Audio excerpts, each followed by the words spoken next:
Okay, so for context, people watching this video, I didn't realize that my microphone wasn't capturing that all the time, so I'm going to have to re-record some bits. But thankfully I spotted it now. Yeah, at least we're like only a third of the way through, so we still have Oh, 4 more episodes to like vocally react God, to. what a shame. Time to re-record this shit. Here we go. Okay. Knock, knock. It's okay. I see what we're doing here. Who's there? Armageddon. Armageddon who? Armageddon hungry. Fuck that. I hate this already. This is already atrocious. I'm so excited. Spoiler warning for anyone watching. We like to talk about New Who and Classic Who I've seen in these videos, so bear that in mind. There is one point in this video where I mention a story that Mason hasn't seen, which is actually a spoiler for him, and that's a shame really. But you'll get to see that. Leave a comment on stories and episodes of New Who to defend against Hellbent. We do this at the end of this video. Leave a paragraph if you want, so we have something to respond to. We have a list on screen, which has all of the Worst Classic Who series that we've done so far. As you can see, we're getting through it. We are near the end of Tom's run, and we're about to enter the 80s very soon. So yeah, we're basically doing it in chronological order as I go through my marathon on Twitter. Okay, let's begin the Armageddon Factor, Part 1. This is cool. This is exciting. I've never reacted to a classic episode with someone before. Don't go. I must. But you'll be killed. Oh, jeez. We must all be strong and play our parts. Oh, okay. Victory is won. So, okay, it was supposed to be Kit. Yeah, okay. Yeah, I like that. Oh, jeez! His legs are screwed. There she is. I love it when settings look really lived in, especially when it's like because of a war, everything's gonna be all like dirty and all that. Yeah, like the whole. I mean, I don't know his policies, but he looks good in the suit. I like the princess going to see the people who are being taken care of instead of just being like send them medicine or whatever. Like, no, she's like, what? That was cool. I have to attend to. Like a cross between Timothy Dalton and Leonard Boy. You are live on channel 44,000. Please do not swear. Ah. Also, Astra's on the other side of the door then. Sir. Yeah. It almost gave him like a weird contorted girl. Yeah, I like this. I love their dynamic. Him and Romano. I haven't finished season 17 yet, but I'm pretty sure I like their dynamic more than with him and Romano too. Oh, nice. Ooh.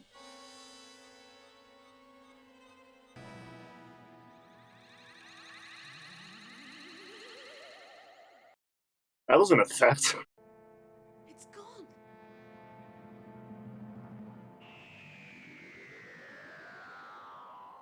Yeah, I thought that was pretty cool. Yeah, it's a good first heroine. Yeah, I think it's a good start to this. I like this. Yeah, I like this a lot. There's a lot of moving parts. I think we have a good base to start a 6-parter, which is the best thing to have when on the part 1 of a 6-parter. Yeah, the warped mirror is cool. I like that as an effect. It's almost like it's very much like a temporary place they've set up and they've had to make do with what they've had. Like that wasn't necessarily supposed to be a mirror. It's just something that's reflective, so they use it as one. Yeah, his face is like slightly weird. Antonio, I need you to edit this scene and make it content aware scale, please. For our sake.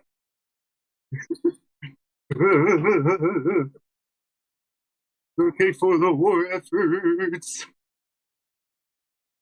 Oh, it was okay. It was one of their like machines to guide K9 into the furnace metal. Okay. He's about to get Toy Story 3.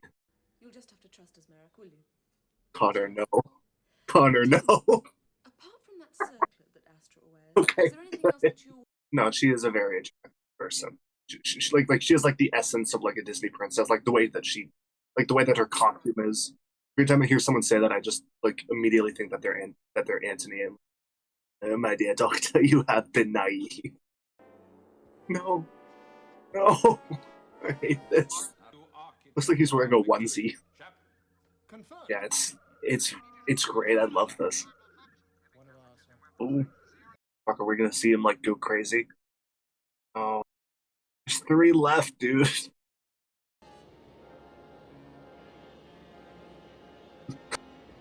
Oh shit! Oh no! Toppled over! Oh. Be great if like a twist was like he had been working with like the enemies the entire time. I love how he's just theorizing because he doesn't know. Yeah, I really like this. K9, it was a trap. Oh, Doctor! Doctor!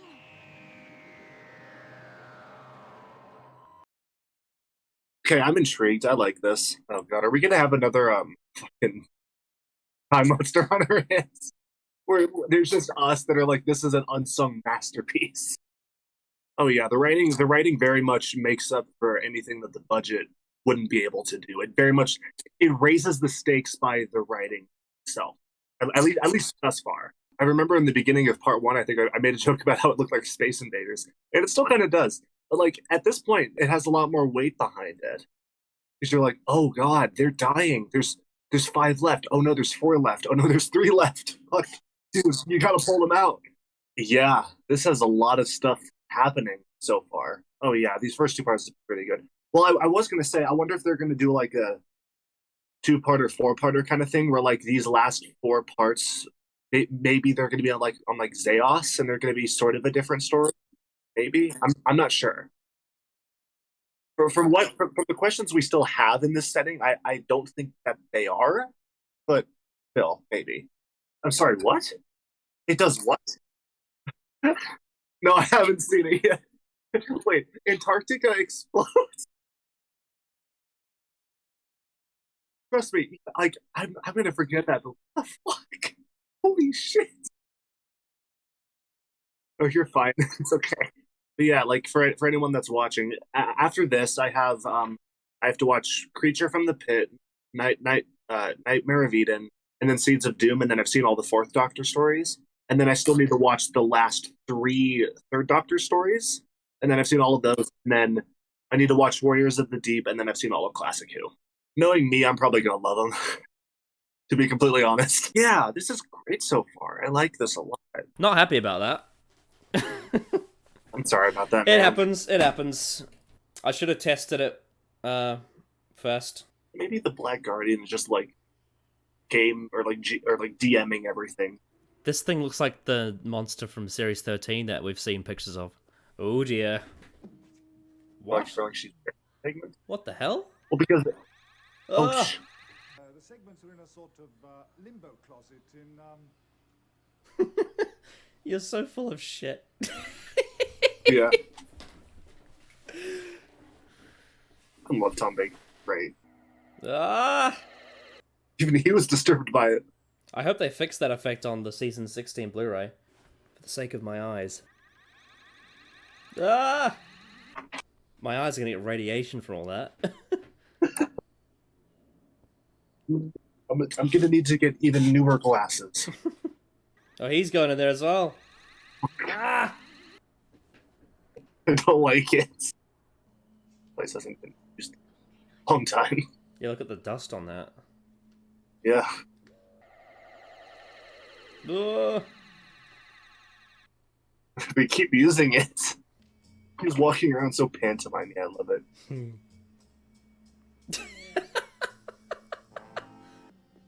Oh. Oh. Smart. Leave things lying around that are recognizable. Yeah. Oh! give it to me. Jeez. Oh! Is that the last segment? Oh, Interesting. maybe. That'd be cool. Because I've been wondering throughout this, like, what will the last segment be? What if it turns out the keys are actually Horcruxes for the Black Guardian? That would be amazing. Oh, that'd be so good. Rise again. Victory, my people. That is a fascist dictator speech if I ever fucking saw one. Absolutely. He's even got the emblem on there as well. Yeah. This is my favorite aspect of the story so far, just this stuff. There's so much weird stuff going on as well. There's a lot of lying. Yeah. Love a good model shot. Yeah. Maybe it's a port key?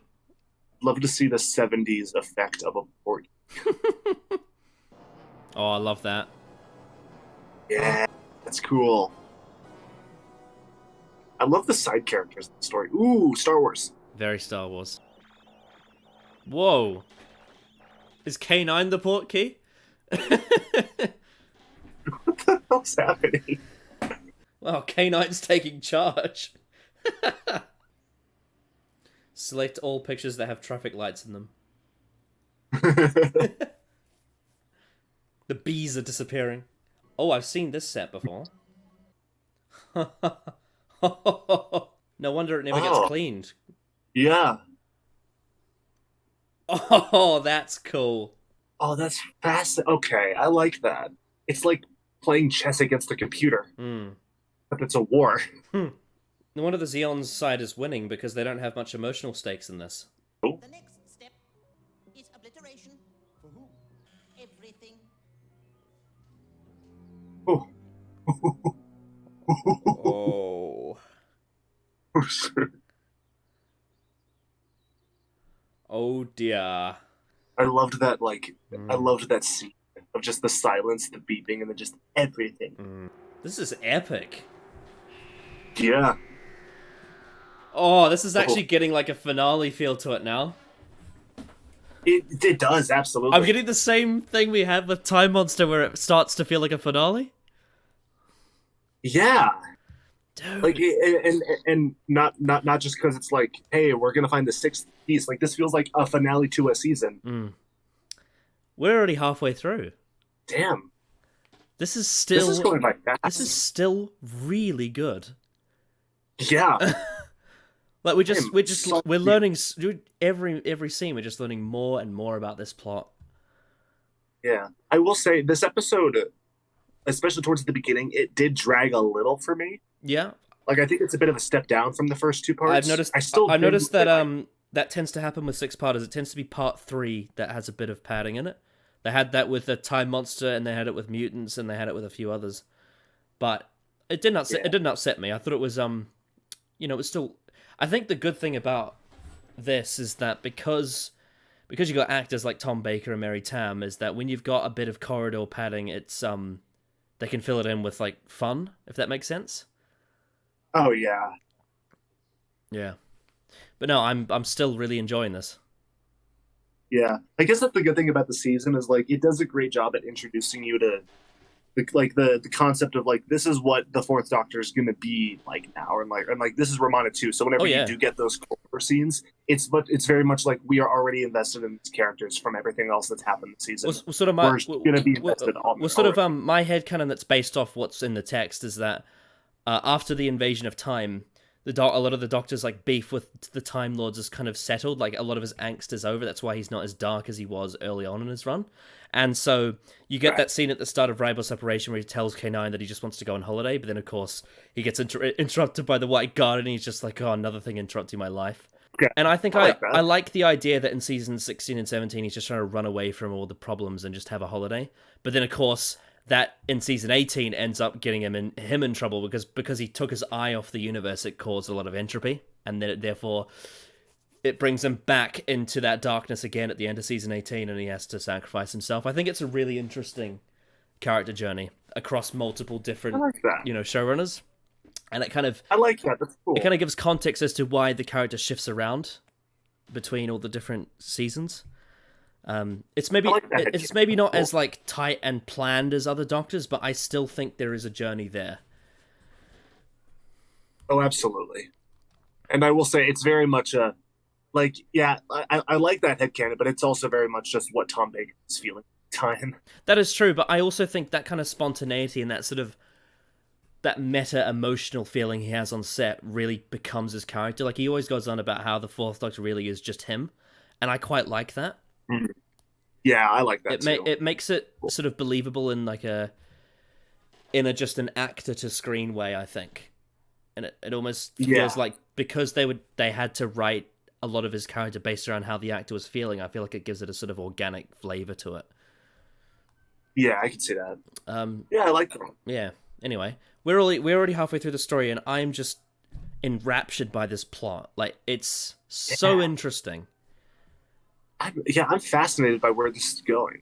I will say, from right now, I don't like this more than the Time Monster. Oh no!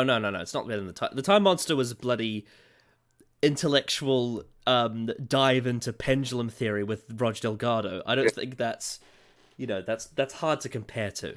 Let's be fair. Yeah, yeah, and I'm not trying to compare them. I'm only comparing it just because that's the only other video like this I've done before. True.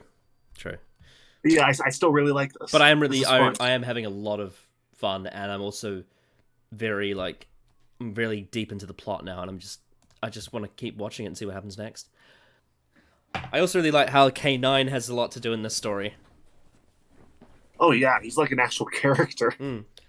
I also really like K9's role in the pirate planet as well. It's probably K9's best. Yeah, he's really they have good. That fight with that bird robot thing. Oh yeah, I like his role in Shada. I just wish it wasn't. Oh yeah. I'll be honest. He's also used quite well in Warrior's Gate because he doesn't really understand what's happening. Yeah. The Armageddon factor. Ah. Credits. I was waiting for that. Yeah. I like now that I understand what that title means. Yeah. I really like this set. Yeah. I can imagine it would smell like charcoal. Yeah, actually. Like, I like how it looks like a quarry, but it looks almost manufactured, so it just gives it a creepier edge to it. Ooh. She's been given one of those neck things. Fuck, yeah. In more ways than one.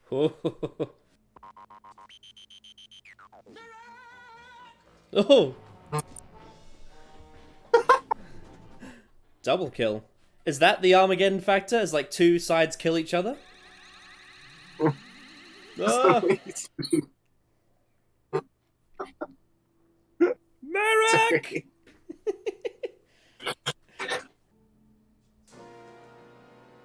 Whoa! Whoa! Whoa! Oh, jeez. He fell into a trap there. Yeah. What about between Atreus and Zeus? Do you remember? Oh my god, really? Is that the thing that's hiding it? That thing that she's in? Ooh. Oh, I like that. Oh, Doctor, you fool. Oh, I love that shot. Ah, that's the idea, isn't it? Oh, interesting. I like that. That's cool. Ooh, now this is very Star Wars. Yeah. It's quite Thunderbirds as well, actually. I've never seen Thunderbirds. Mason, you have something to watch in your lifetime. Yeah. There's so many things to watch. There is. People keep telling me to watch Blake 7 as well. Yeah, same. I've never seen Blake 7 either. Interesting theory. Like putting a screw into one of the battery slots in a flashlight to make the flashlight think that there's two batteries, and sometimes that actually works. Yeah, because the tracer is just a computer. It's not the real thing. Yeah. Oh. Oh, time is looping. Okay. Oh my That's god. cool. It's a time loop. Oh, nice. Ooh. Interesting. What now? What? What was that? Just imagine. Somewhere someone's just slipped on a banana skin, and he'll be wondering forever when he's going to hit the ground. Why isn't it? That's hilarious. This is really interesting. Yeah, I'm not saying much. I'm just kind of enraptured by this. This is cool. Very evil. Lots of cackling. Yes. Oh no! Ah! Oh, Oh wow. Are you hurt? Oh. Oh, 7. it's a great way to set up tension. Mm-hmm. It's one of the most unique forms of a countdown I've seen, where it's like you don't know how far it's gonna go. Yeah, I like that. It's cool. I like when K9 has his own little like adventures on the side. Yeah. How do you do? I'm delighted to see you. I'm the doctor. This is your Eirich told me about you. So you. Like in medicines, that was such a weird scene. Ah! Like, Yeah, you're right, eh? It's like 2 Romanas and also husband and wife meeting on set. yeah. Oh no, So, K9's in trouble again. whenever my girlfriend and I watch Classic Who, I always accidentally show her Fourth Doctor episodes in which K9 gets blown up in some way. Oh no, he's been tricked by his lover. Oh, that one wasn't that bad. Yeah, that one was nicer. He's still evilly laughing. Everything is going to plan for him. Yeah. That was kind of cool zoom, though. I like that.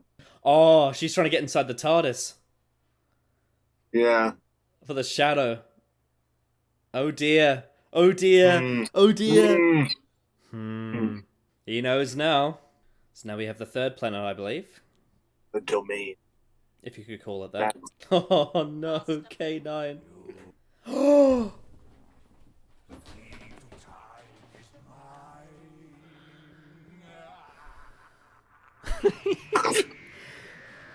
Evil. Cackling evil. So he played as a Drasta too, and her lover has been tricked by her. Man. And there's a time loop as well. It's all happening. Yeah. It's all happening.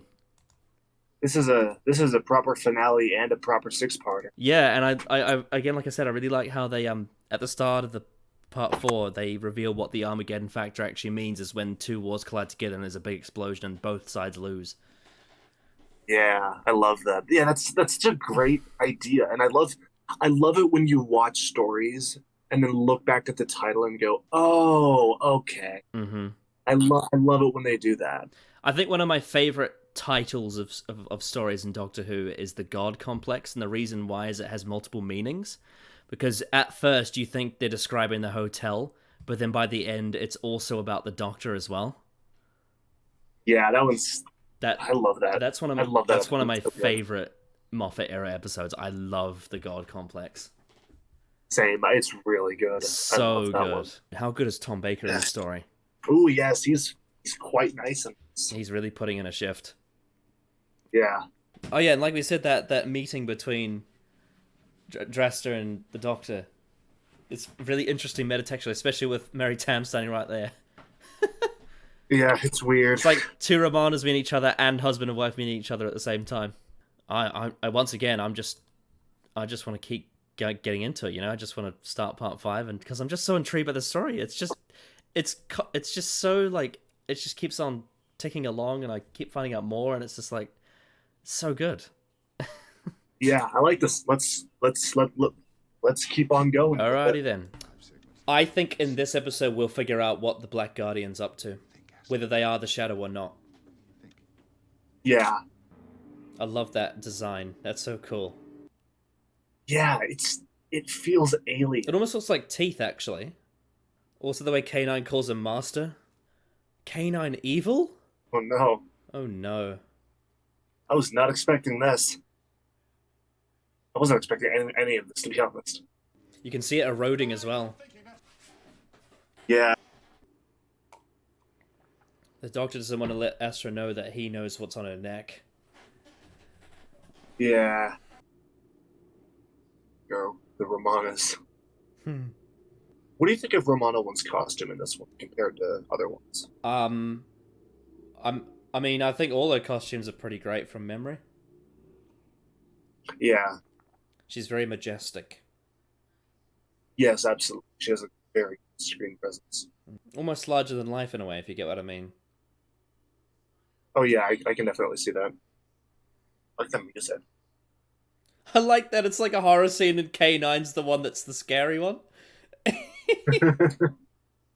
It's like Jaws. Yeah. Ooh. What the? Hey, look, it's Romana 2. Oh, hey, look, it's Romana 3. There's many Romanas in this story. Yeah.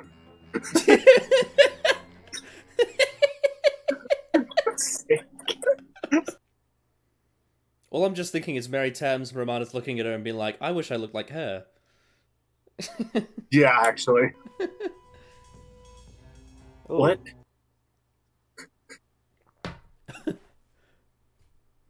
This is a Time Lord show attraction. Like, I quite like your body. May I have it, please? This is like a much more charming Battle of Ranskrav Kolos. Like, in terms of Yeah, I can. the scene with, like, Tim Shaw and the Doctor looking at each other on the screen. Yeah, yeah. I too serve a guardian. A god. Oh, I see. Like that. Oh! Oh, he's wearing the 7th Doctor's pants. The Armageddon factor. Oh dear. Oh, hello there. Good evening, sir. Drax is the name. Ah. I'm just wondering if this is a vision or not. Yeah, me too. Maybe the Doctor's not the first person that was sent to find the key to time. This is what. This is like he was trapped after trying to find it himself. No, to survive. Why? Is there something funny about the way I talk? No. He feels like someone that also came from the planet that Tom Baker did. Yeah. I'm just thinking class of 92, like, which 92 is that? I have you on scan, Oh, Doctor. Oh, yeah. that never happens. That's unusual. That's the voice clip that they use in Logopolis. Yeah, he's like, he's not calling me Doctor Master. Mm-hmm. Ooh. Oh, poor K9. Never seen K9 be killed by the Doctor. Damn. That's really sad. He had to push his own dog. Yeah. Oh, the music in this is great. I love when they use strings. Absolutely. That'd be a great Halloween costume, actually. The Shadow. Yeah. Aw. What's that?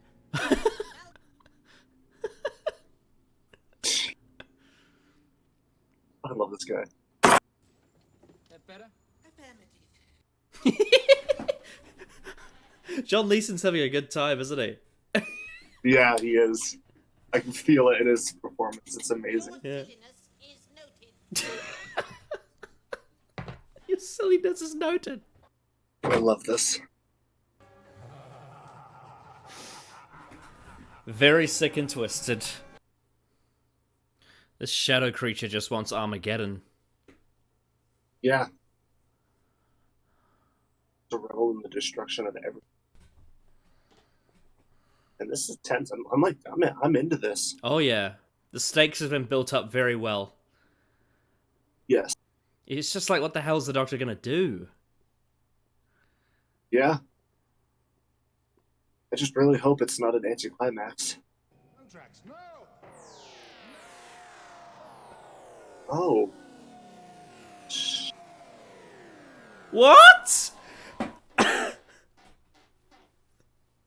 Oh shit. What has he done? Did that go horribly wrong? I think it went horribly wrong. Oh, we've still got another part to go? So many surprises. So yeah, Drax, he was introduced in this episode to absolute surprise. I had no idea that was happening. Me neither. And then he fucked everything up. Yep. What the hell? Okay, so I'm kind of speechless. I just want to watch part 6 and find out what the hell happens. Surely the Black Guardian will appear in this one. Oh yeah, for sure. So is this like a miscommunication or something? Yeah, maybe. Maybe he is working with the Black Guardian. Oh. Oh. Oh? What?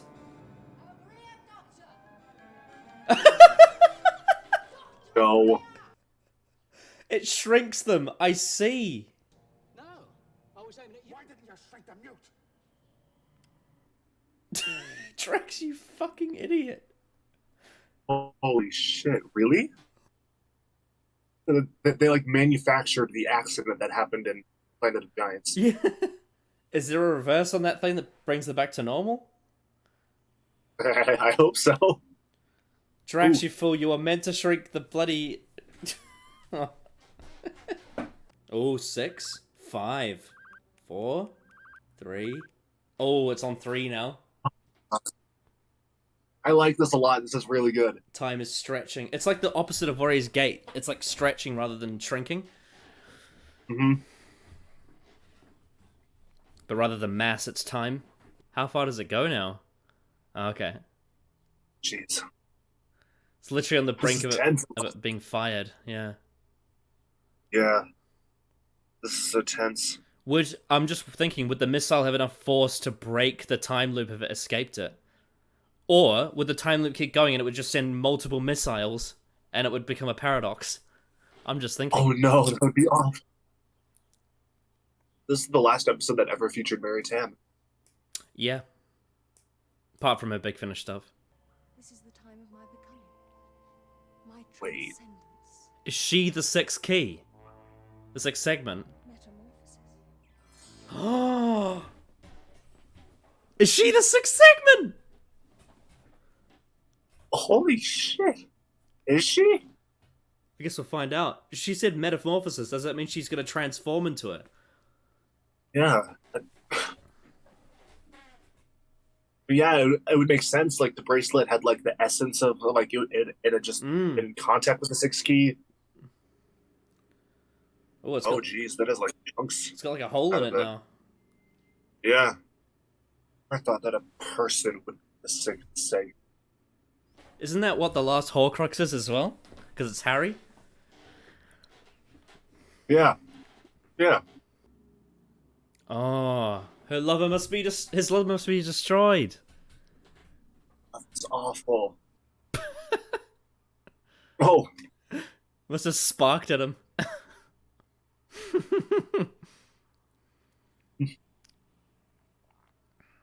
This is insane. I love it. Yeah, this is so like, so just bombastic, if that makes sense. Oh yeah. It feels very Graham Williams, which I like. For the most part, I like Sarah. Ah!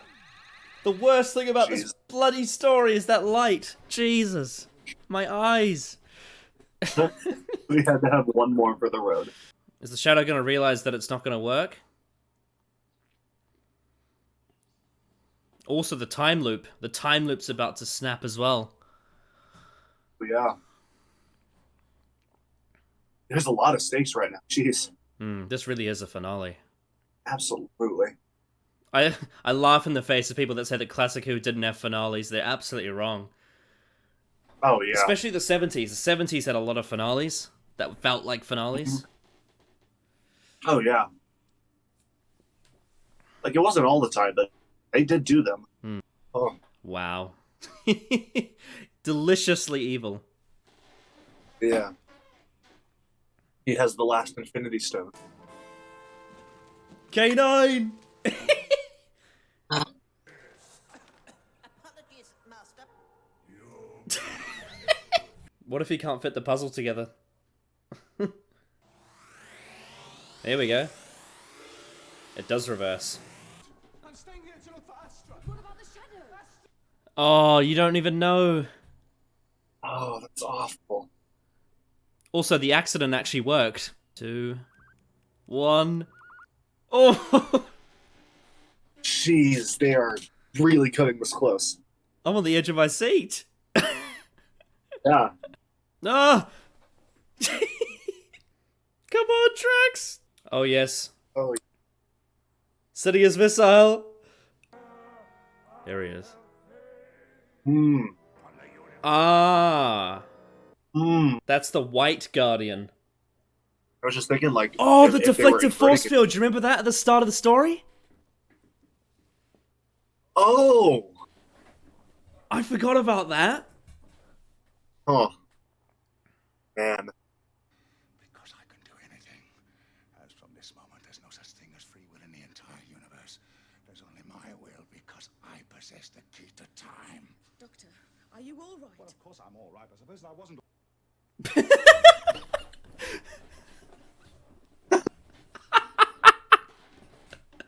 I love that. Oh, man. Naturally, can't be too careful, can we? And it would be a terrible tragedy for the universe if it suddenly turned out that I was colorblind. Doctor, release the key to me immediately. Ah. Now. And destroys it. Because of course, why would anyone having that power be a good thing? Yeah. Ooh, they all went back to where they were. Under a very complex scientific principle called potluck.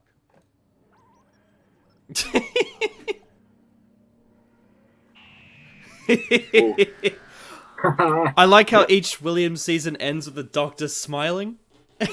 Yeah. Because they did that Oh, in that's Invasion great. of Time and Shudder as well. Yes, it's great. Lovely little through line. I like how, in the spirit of the Williams era being so tongue-in-cheek, it kind of just pointed out how ridiculous and redundant the key to time is as a whole, if you know what I mean. Yeah. Yeah, like I know the complaint that is a fairly anticlimactic ending, but like I don't know, I feel like it kind of had to be. Like there's not really, because like you bring together ultimate power in the universe, like of course the Doctor's gonna make sure no one else can have it. That's what he would do, or I guess they would do. Yeah. I love it. I think it's great. Yeah, what do you think of the twist that the Black Guardian disguised himself as the White Guardian? I thought that was really cool because he literally like had just said like a couple minutes before he was like, yeah, I can make myself look like literally anybody. And it was great because I like that because it almost like instills a little bit of that seed in the Doctor's mind of like, wait a minute, maybe I'm not talking to the White Guardian. Yeah, love and that. also I think it's actually great. fitting into the whole theme of the story about people being tricked as well, because that's what happened from the start. Was there was a lot of tricking and deception and lying. Yeah, From all parties. yeah, and hey, one of the first shots, or like one of the big things in the first couple episodes was someone would look into the mirror and he wasn't necessarily seeing the right, like he wasn't necessarily seeing himself, like his reflection was screwed up, like he was different. Absolutely, yeah. Like, yeah, I can see why someone might think this is an anticlimax, but I think it goes deeper than that. I think it's proving a point, and putting things back where they were is something that happened as a result of the Doctor learning about the key to time, the pointlessness of it, and also the fact that it's actually better, it's actually safer separated than it is together. yeah, absolutely. So, Oh man, I guess I've seen all of Romana 1 now. yeah. Apart from Classic Who. He'd be Jeez. Big Finish too. But yeah, Well, yeah. this was a story that I would say jumped around quite a few locations and had quite a few different characters. It was a traveling story. But I think that you had to do that considering that it was a war of two sides and you had to present the twists in a certain way. And I really liked how it bounced between these locations and unfolded the story in that specific way. I thought that was really creative. You always had like characters like the Marshal, and you had Astra, and you had Drax, and you had the Shadow and the Black Guardian at the very end. And I thought they all just added to the sort of accumulation of the story. And also, I think K9 had a really good time in this one. Yeah, absolutely. Yeah, I just think it was a really fun, big, bombastic finale that it found a way to subvert the plot, but it did it in a way that, to me, made a lot of sense. Okay. Would you? Yeah, I would almost. Sorry, Oh no, sorry, I was what were you just saying? going to ask you what do you think about that? I agree. I think that similar to the series 3 finale. I think that it does get called like an anticlimax, but like that's not the whole story because there's a reason for it. Like, Yes. it's not out of character that the Doctor would disperse all of the parts of the key to time to like wherever else. Like and I think it's fair to say that he collected them just so he could do that. Especially at the end, whenever he was talking to the Black Guardian about like, Yeah, and well, also, you know, like, and just to what add are these something pieces of specific, equipment? just add to something specific. It was the optimal time to do so because he found a way so that he couldn't be tracked, and that ties into his character arc of this season about wanting to just escape and go on holiday. And then, if you think about it, season 17, he does that with Thermata 2. A lot of season 17 is just him escaping on holiday. Oh yeah, all these season different places. 17 is very much like a sequel to season 16, if that makes any sort Yeah, of sense. absolutely. Well, especially for the Doctor's character. But I really like that though. Is like I liked how it's like we thought the point of season 16 was to find the key to time, but the actual point was the Doctor was trying to find a way out of having to do it. And the only way he could have done it is by finding all the pieces. He had to find all the pieces so that he could then separate them again once the time came. Yeah, that's a really good point. I hadn't thought of that specifically, but I like that a lot. I like that explanation of it. Yeah, I think it's quite good. Yeah, I thought because I was going into the story kind of knowing some bits about the twists, not all of them, only some of them. But I was expecting to be let down, but actually, to my surprise, I have found there's a lot more to this ending than meets the eye. And I think the Armageddon Factor gets a really bad rap for no reason. I agree. When I like my own preconceived like thoughts when I walked into this, like I literally knew nothing. I knew that I knew that Lala Ward was in this. Yeah. I knew that Key of Time. I did know that the Key of Time was going to be split apart after it was brought all together. Yeah. I didn't know the specific context, but I knew that was going to happen. I knew that the Black Guardian was going to show up. I did legit think that the guy or the Shadow was the Black Guardian. I went into this knowing that the Black Guardian disguised himself as the White Guardian. I wasn't exactly sure how, but I noticed that. Yeah, and I think I don't know if I knew exactly that Astra was the sixth key, but I think that I knew it had something big to do with her. And I gotta say, like that is a fantastic like twist for your sixth key, because you have all of these like all these red herrings of like the bracelet popping up, and like you could like you can look at her costume and look at so many things that could be the key to time, where no, she is the key to time. And I think that's great. Yeah, I think this is a cracking finale to season 16. I thought they did a really good job. Yeah. I'm kind of gobsmacked that it's disliked as it is. I think this might be Classic Who's equivalent of like Last of the Time Lords, if you know what I mean, where it's like a really misunderstood finale. Yeah, and I like that. I like Last of the Time Lords, so I totally get what you're saying with that. Yeah.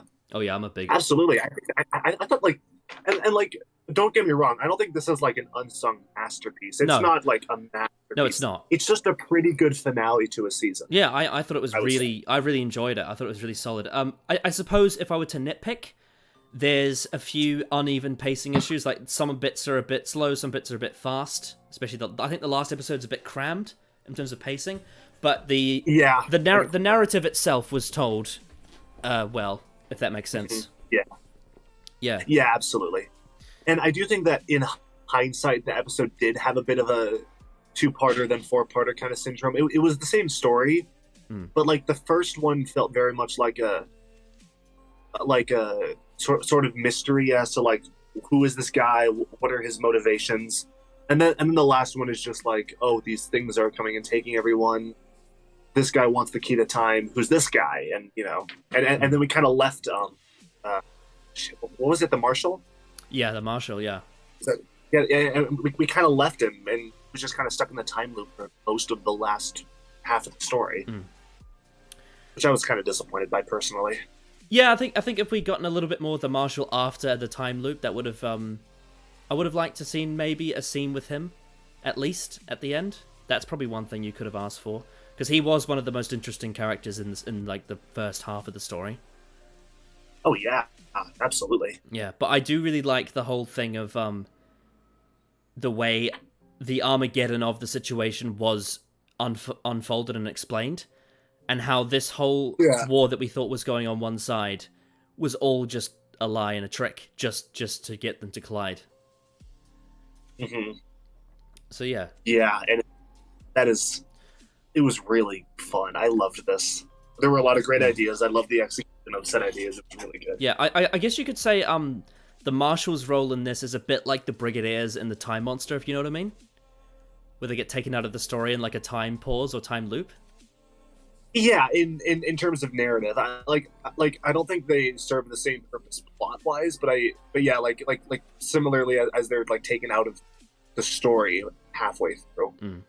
Though I think it worked better in the Time Monster than it did here, mainly because like I think in the Time Monster the Brigadier is just like part of the unit section of the plot. Well, where, in this one, I think the Marshal was actively part of the plot. I think it helps that we already knew who the Brigadier was, whereas the Marshal was a new character. Yeah, true. Yeah. Oh, and I will say, I've never heard of Drax before. I think I have, I think it. I had. Yeah, I heard of it somewhere, but I can't remember where. Yeah, like it sounded familiar. I don't know if that's just because I'm an MCU fan, but like, yeah, I don't know. Maybe somewhere in the VNA shows up or something. I don't know. Yes, Probably.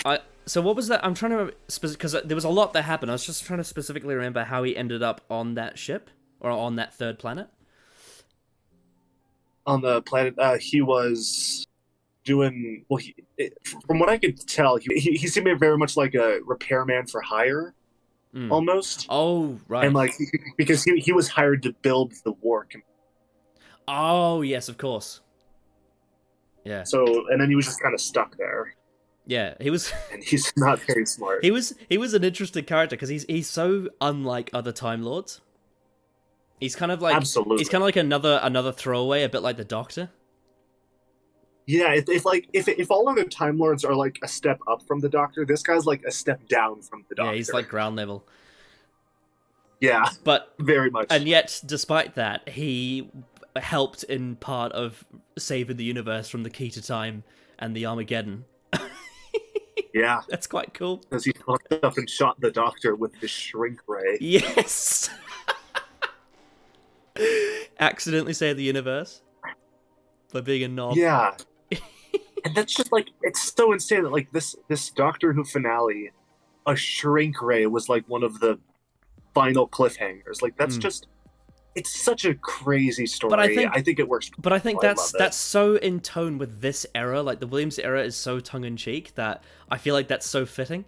It's like you think about the end of City of Death. How it's like this is the moment where we decide whether or not humanity will actually exist, and then Duggan just fucking decks Carol. Duggan. It's great. That was the most important punch in human history. Yeah, I love that. Yeah, yeah. Williams era is good. It gets a bad rap. Yeah, I think maybe just people don't quite click with it, but I do. I love it. I think it's such a different take. It's like it somehow manages to have a lot of dramatic tension despite not taking itself too seriously. And it's just it just rides that line between drama and comedy really well. And it's just absolutely, and the sense of adventure as well. I love the sense of adventure, especially in season 16. Yeah, and I think for me personally, like it was very much. I don't know how other people really experienced the Williams era first, but like I didn't experience it post Hinchcliffe because I watched all of it out of order. So I watched City of Death before I watched like Talons of Wang Chiang, for example.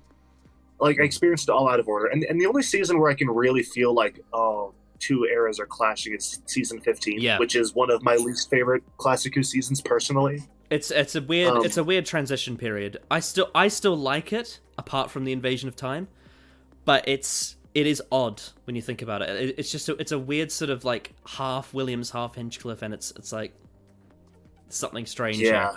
And it's probably one of my least favorite Classic Who seasons. That being said, it's still Doctor Who, and I still really like it on the whole.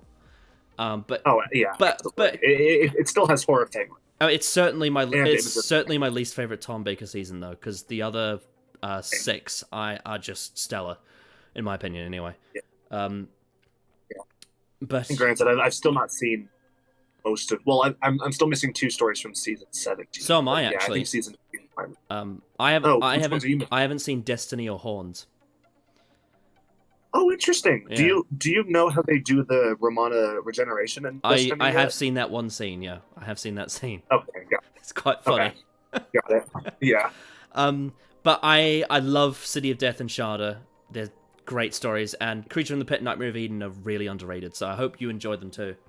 Yeah, I mean, and I think Horns of Nymon is absolutely hilarious, and I love it so much. I'm going to be watching that with Dylan. I'm man, really looking so forward to it. But yeah, I thought the Armageddon Factor was really good. Had a lot of great twists. It's one of the stories that has the most plot twists that have been done well that I've seen, I think, in this show. The direction was really good. The whole scale and like the almost Star Warsy feel of it. The dialogue was pretty strong for a lot of it. Not all the dialogue was great. There's a few little flat exposition lines, but because the actors are so good, I think they just got away with it. Yeah. The score was great, like the strings and all that. That was fantastic. Yeah, just on the whole, the writing by Bob Baker and Dave Martin, I thought they did a really good job. Like, my God, people don't like them for some reason. Yeah, I like all of their stories on TV. Yeah. Like I think I like all of their stories. I don't necessarily remember what they've written. I know they wrote the 3 Doctors. So Claws of Axos. Okay, I like that one. The Mutants.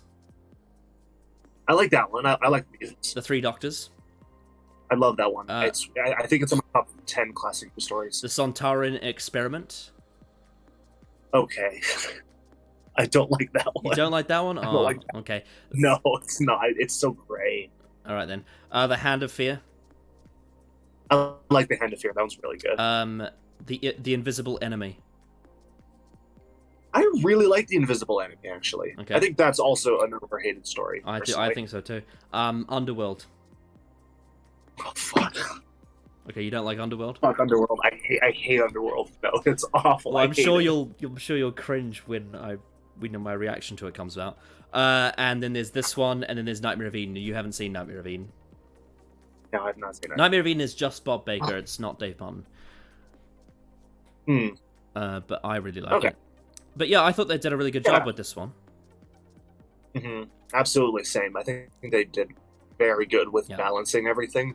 Again, there were some pacing problems, but I think in the second half, the balancing got a little weighted more towards what was happening with the shadows instead of what was happening with the ships, and the war. But I think that the story that was being told with the shadows was compelling enough for me to not really care that we were missing out on. I think the war stuff would have made it more of a spectacle, but it wouldn't have changed much of the plot, if that makes sense. Yeah, I can understand that. I just think that it provided such a good hook. I wish we had revisited it. The direction was by Michael Hayes, who also did The Androids of Tara and City of Death. I think Michael Hayes is a fantastic director. Yes, absolutely. Yeah. And the very good. The music was by Dudley Simpson. Obviously, he does most of the Tom Baker era. I thought his strings were really good. Added some good tension to the story. In terms of how this story was received, in the discontinuity guide, they described it as a dreary end-of-season, oh my god, the money's run out spectacular, without subtle acting. I would disagree with that. I thought it was actually... Yeah. I wouldn't say it was dreary at all. I actually thought it was really captivating. Yeah, and I think that there were, it wasn't, all completely subtle performances, but I think especially with the Marshal at the beginning, I thought he gave a pretty good... He gave a very good, I'm being controlled, but, I also still kind of believe this sort of performance. David Ho and Stephen Walker said it was entertaining enough in itself with some good direction and generally fine production, but ultimately fails to tie up all the loose ends and leaves the overarching plot strangely unresolved. They praised the Shadow, but felt that the other characters were one-dimensional, calling the ending a cop-out. Well, we've already gone into that, and we both disagree with that take. Yeah, That I think yeah. people are sort Like, I can see why. I just disagree. I think people are quite kind of just missing the whole point of it. Radio Times said, hugely disappoints, yet it's not an unmitigated disaster. He criticized the characterization and much of the plot, but praised the direction and the shadow. Justin Felix said, it packs more of a wallop than the previous two stories and had everything of typical Doctor Who. Felix also called it Mary Tam's best performance. Interesting. I think her best performance is Android Zatara, personally. I quite like all of them, honestly. Yeah, true. But I think she was very good in this one. Yeah, I think she's a bit sidelined in Power of Kroll. Yeah, okay, true. Yeah. But the rest of them... Fuck, you're right. I just watched that today. I forgot about that. The rest of them, she's great. Yeah, so interesting. Very, very negative, apart from Justin Felix, but very negative on the whole reception for this story. Is this the least popular Williams finale, or is that still Invasion of Time? I think this is actually, because on the DWM 2014 Wow. poll, this one was below Invasion of Time, which kind of blows my mind, because I don't like Invasion of Time, and I know you know that I don't like Invasion of Time. Oh yeah, I think Invasion of Time is like I think it's very messy. I think it's a wasted opportunity, really. I like that it sets up the rest of Tom's era, but I don't like the actual story itself. I think it's a mess. Yeah, it's again, this might be a controversial opinion. It's the only classic Who Time Lord story I actively dislike. I wasn't a big fan of Arc of Infinity, I think. I like Arc of Infinity personally. Just don't like the way it I don't ends. think it's a great. Yeah, I don't know. It's the way Omega was shot. I was just really disappointed by that. But Colin Baker as Maxwell is amazing in that, though. I love him. Yeah. Anyway, so the thing is, Arc Infinity for me is just like below average. It's not a bad story. Okay, so do you want to get into some trivia? Yeah, sure. Originally, the sixth segment was going to be the Shadow of the Shadow. Ooh. Okay. I mean, it's interesting. That would be kind of cool. It's cool. I like the idea that he's like going after it this whole time, but it was literally beneath his feet the entire time. Yeah, that is cool, but I do think having Astra be it was better, especially because it not only because it was fitting, but it also added that bit of tension where the person that loved her was tricked and didn't know it was her and all that. The story had the working title of Armageddon. Part 1 of this story was the 500th episode of Doctor Who. Oh, hey, that's cool. That reminds me how much I've watched in my marathon so far. Oh man, that's a lot. The final scene of the story was written by Graham Williams and incoming script editor Douglas Adams.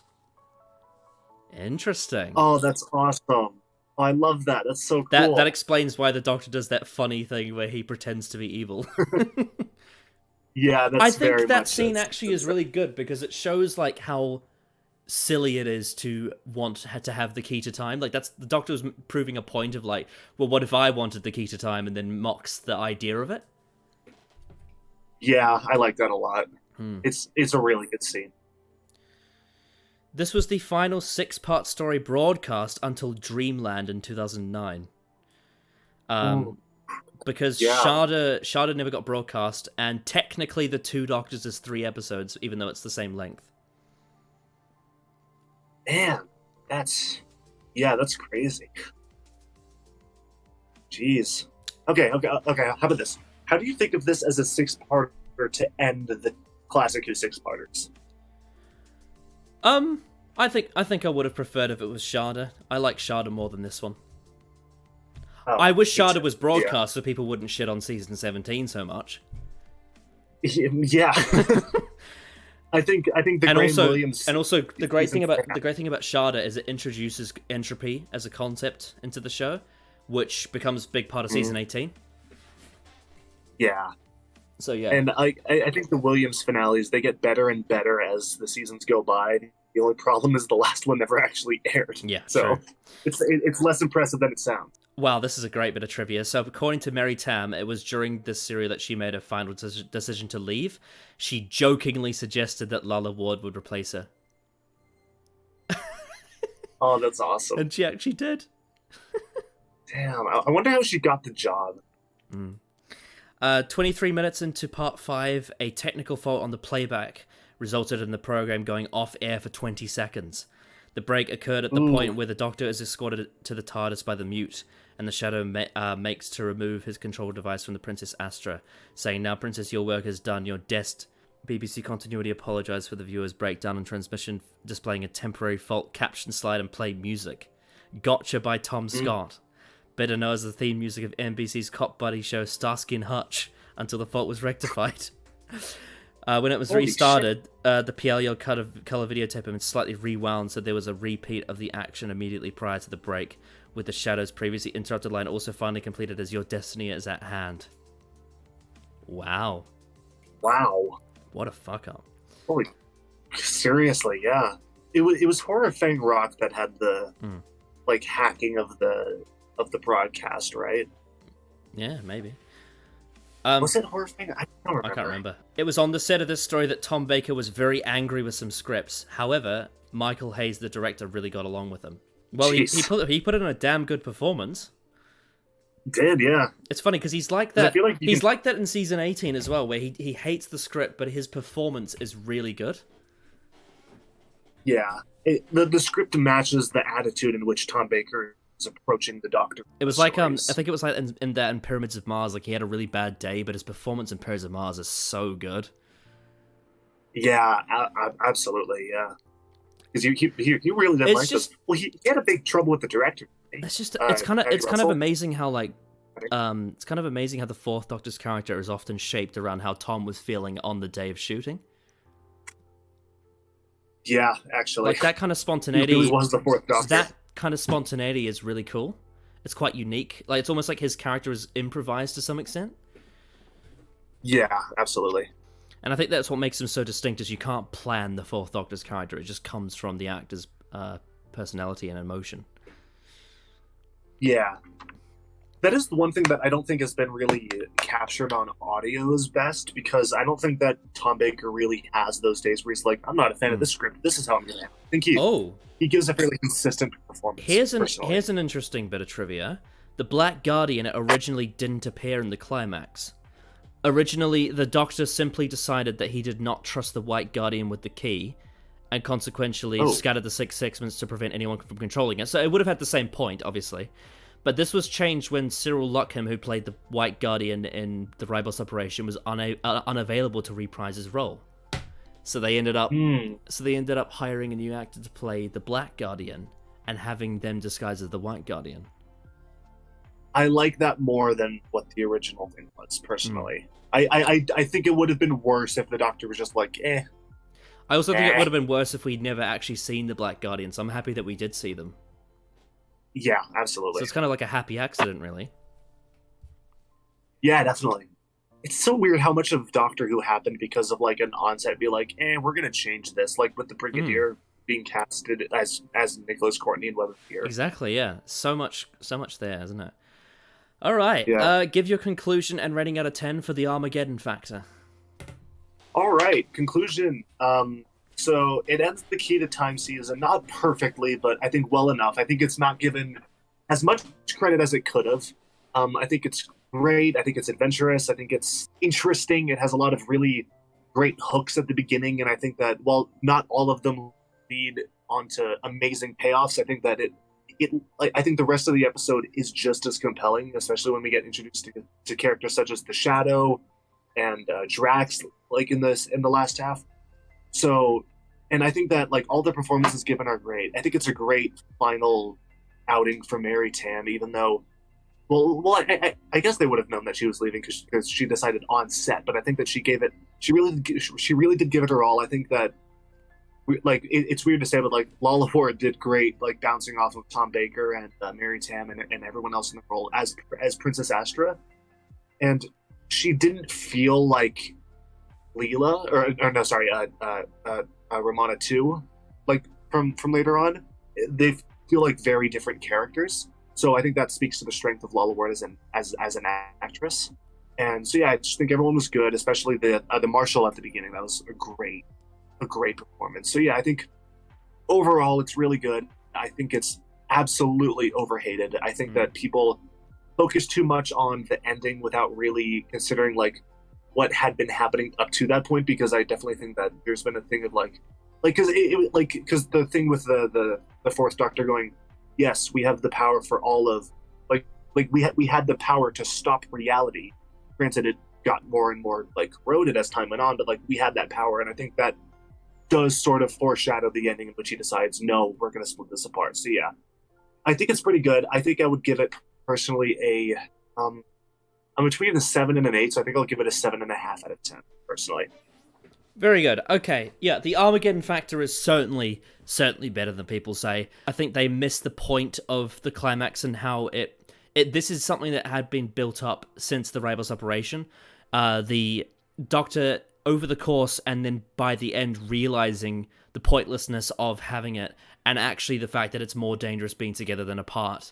And also how it ties into him finally finding a way to escape having responsibilities for the Time Lords, which obviously then leads into season 17 and 18, which is a whole nother story.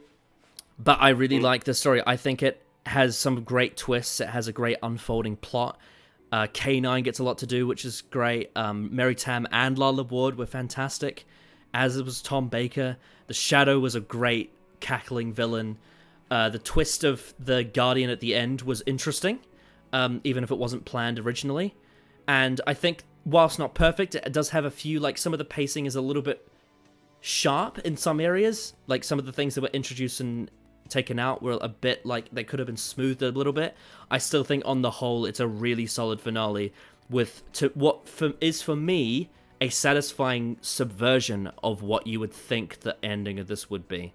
And it's much better than people say. The direction was good, the music was good, the performances were good.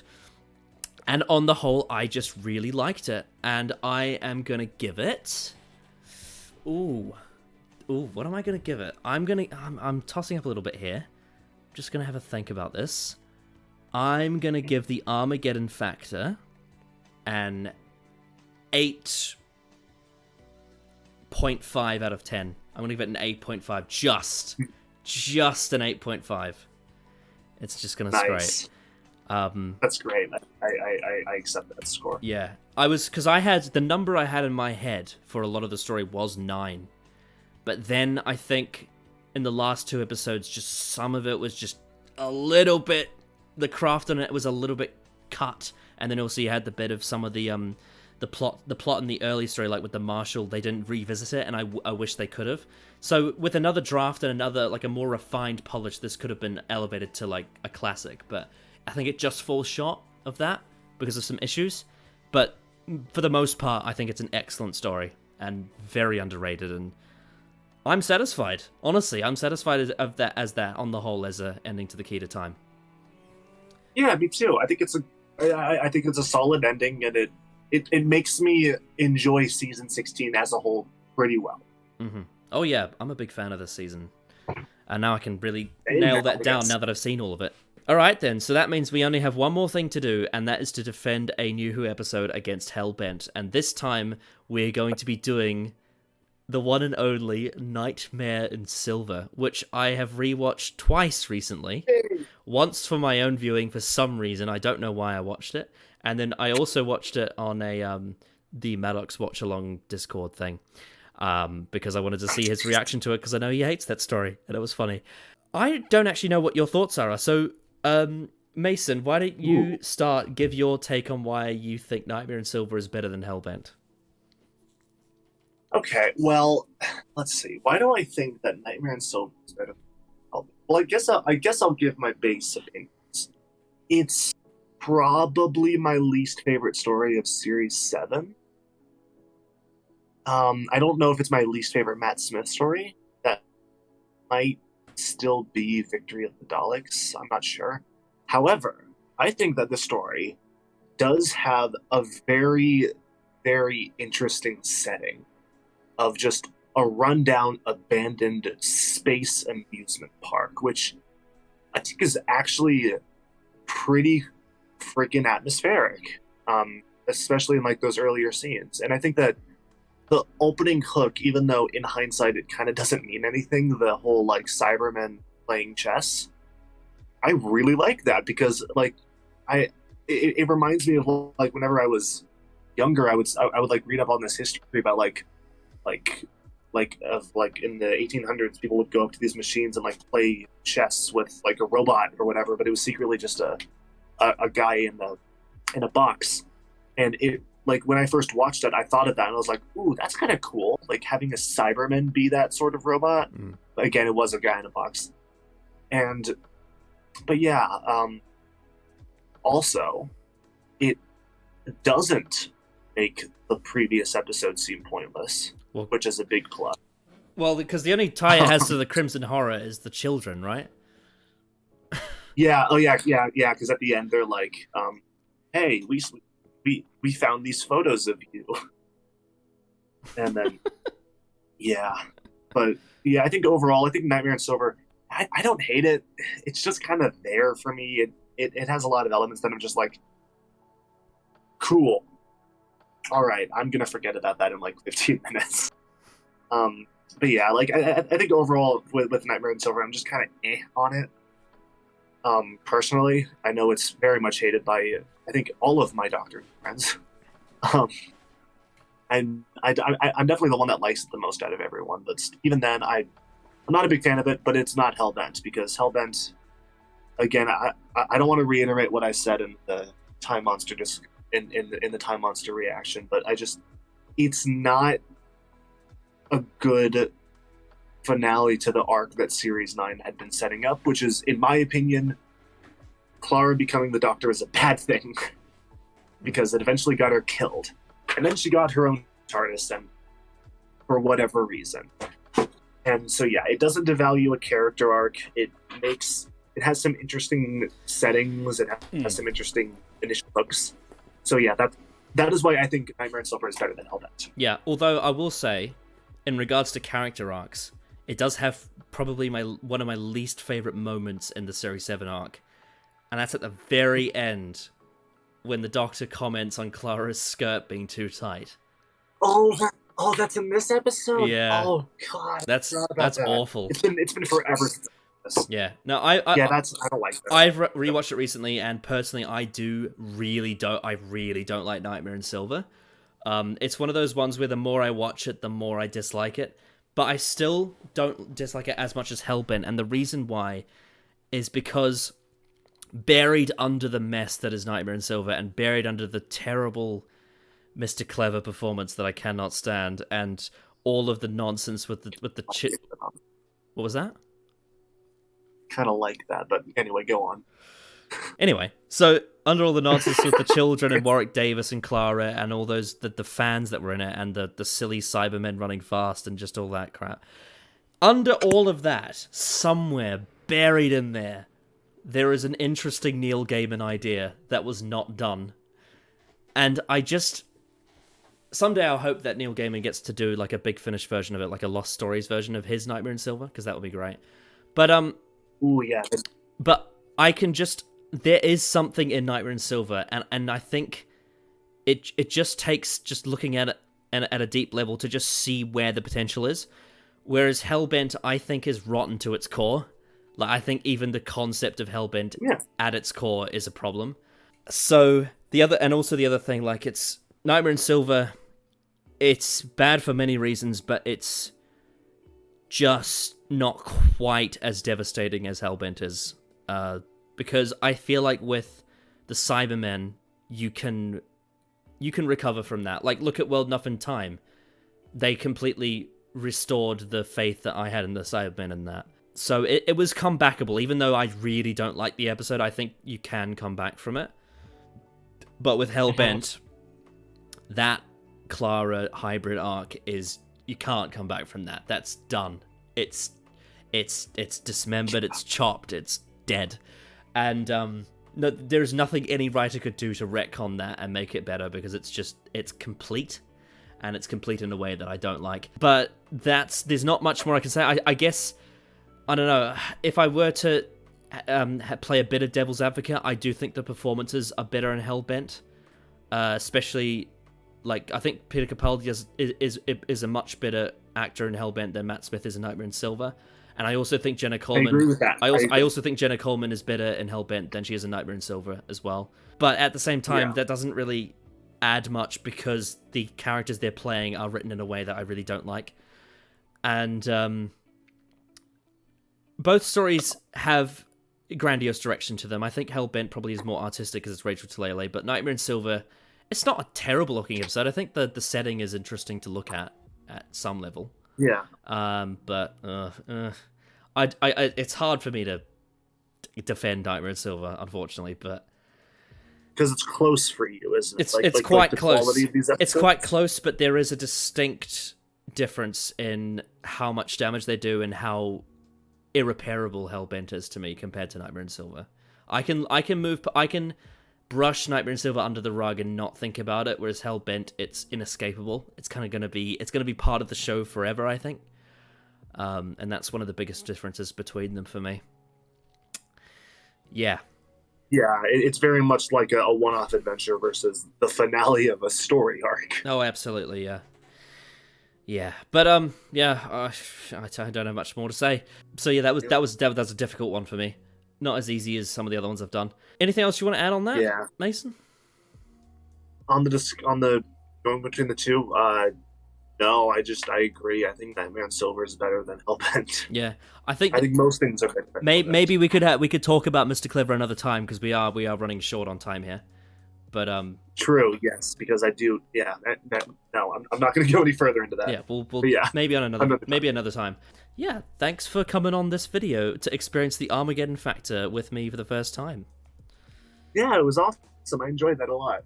Yeah, fantastic. All right, that means that next time I'm going to be doing Destiny of the Daleks with Brian. Fun. I'm looking forward to that. I know that it's controversial, and I know why it's controversial, but I'm still looking forward to it because Douglas Adams is the script editor, and he can turn anything into gold. But we'll see. We'll see how it goes. Yeah. So yeah, anything else you want to add before we end the video, Mason? No, I mean, I guess like my Twitter might be in the description. Is that thing? I'll try to remember to put it there. Yeah. All right. Yeah. If he doesn't, it's the GD256.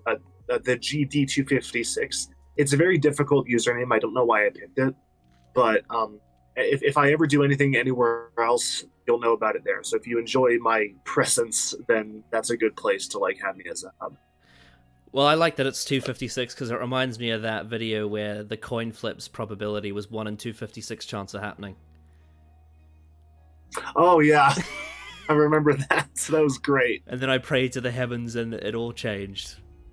Confirming the religion for us all. Anyway, that's enough of that nonsense. 256. Yep. Alright, so thank you for joining us for the Armageddon Factor, and goodbye.